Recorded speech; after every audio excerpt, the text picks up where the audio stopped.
At the same time, millions of women and girls are enslaved in prostitution and in the degradation of the ever more vicious and violent pornography. Many forced into this as well, not only out of economic hardship, but literal brutality. A number of years ago, I gave a talk called Unresolved Contradictions, Driving Forces for Revolution. And in that I spoke to the fact that a comrade in our party had pointed out to me in relation to an earlier talk I gave, Revolution, why it's necessary, why it's possible, and what it's all about, that there was a very real and vivid parallel between the situation of women, particularly in pornography and prostitution, and the phenomenon that I described in beginning that talk, Revolution. I began that talk with descriptions of the postcards of the hanging. Now think about this. Literally in this country, up until the 1950s and into the early 1960s, in many of our lifetimes, black people were being repeatedly lynched. But that's not all. Usually this took place in the South. And many times, when these black men in particular would be lynched, it would be done in a carnival atmosphere. People would be notified in advance that this was going to happen. People, whole families, including little children, would come to picnic at the site of the lynching. And when the black man's body was lynched, mutilated, and burned, pieces of the mutilated body would be handed out to some in the crowd as trophies. This is the fucking history of this country. And I know it's hard to hear, but we need to face the reality of what the history of this country and how it's been built actually is. And then photographs would be taken of the burned, mutilated, and lynched bodies of these black men. And postcards would be made and they would be sold around the country. And this comrade pointed out, and I spoke to this in Unresolved Contradictions, Driving Forces for Revolution, that what goes on, particularly in the increasingly violent and vicious pornography, is very much along the same lines as the postcards of the hanging. The titillation of men through the physical torture and degradation of women, which is becoming more and more the norm and more mainstream in pornography.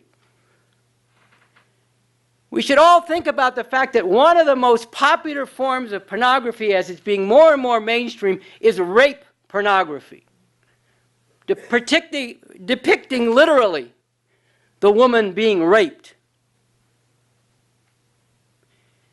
And this comrade also pointed out, and I think it's very important to think about, that you can do in this society today to women what you could not do to any other group without a huge outcry. I mean, think about what's depicted in pornography, even so-called softcore, let alone hardcore, vicious and violent pornography.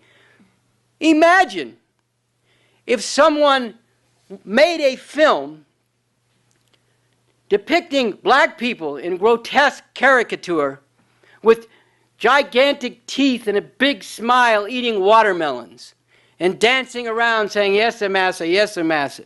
Can you imagine that you could have that done without a huge outcry? No, and that's very right. It should not be able to be done without a huge outcry. Or imagine if you literally showed lynchings and depicted them as a source of titillation. But yet you can do what I've been describing in pornography, and not only is there not a huge outcry, but it's being more and more mainstream. And by the way, it's multi-billion-dollar business. It's not just some sleazy old men in San Fernando Valley who are churning this out. This involves big banks and financial institutions. It involves big hotel chains involved in multi-billion-dollar business. And it's becoming more, as I said, more and more mainstream. Even the television programs, which are not pornographic themselves, literally, how often do you hear when talking about guys, oh, let's watch some porn? It's just integrated into the story as if it's just perfectly natural. And then think about the content that I've been just touching on and can't really give full life to. I mean, it's just so disgusting. It's so outrageous. Think about this content that's being mainstreamed. And along with this, women are subjected to continual assaults on their right to abortion and even birth control. Don't let these people tell you, these so-called right-to-lifers, that the issue is the killing of innocent babies. The issue is the control over women exercised by forcing them to be mothers, whether or not they want to be at that time. Now, to have children, to raise children, can be a really beautiful experience if that's what you want to do and if you feel in a position to do it in the way that you feel that it should be done. But to have it forced on you is virtual enslavement. Not to even have the choice as to whether you will do that. And here's the key to how you know, or one key to how you know this is not about killing of innocent babies. Try to find one of these rabid anti-abortion groups that is also not opposed to birth control. You'll have a very hard time. They're all opposed to birth control because the issue is not the killing of innocent babies. It's the control and subordination of women who are regarded as getting all out of hand these days in this society, which is another reason why we have, or a contributing factor to why we have this vicious pornography. So the goal of these attacks on abortion and, yes, on birth control, the right to them, is to deny women the ability to determine something as basic as when or if they will have children and raise children or be part of raising them, forcing motherhood on them once again and enslaving them in that way. Along with all this, millions of women and girls, millions every year in this country alone, are raped, assaulted, battered, and abused, often by those who claim to be their intimate lovers, while the half of humanity that is female is everywhere treated as less than fully human. Once again, I think about the experience of black people in slavery. You know what one of the main terms the slave owners used to describe the slaves? Talking tools.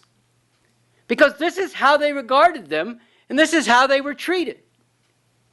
They were put on the auction block to be sold, and their physical attributes were examined. Their teeth, if they were women, their reproductive potential, their body shapes, their ability to work hard, their musculature. All this was examined in the most degrading way. And you think of the same thing with women today.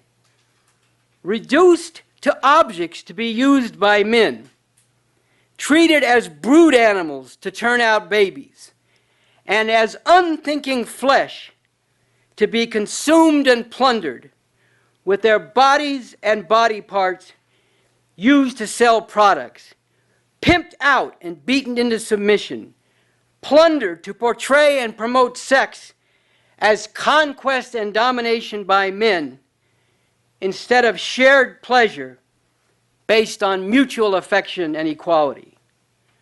All of this degrades and demeans not only the women who are directly subjected to the most extreme forms of this, but all women everywhere.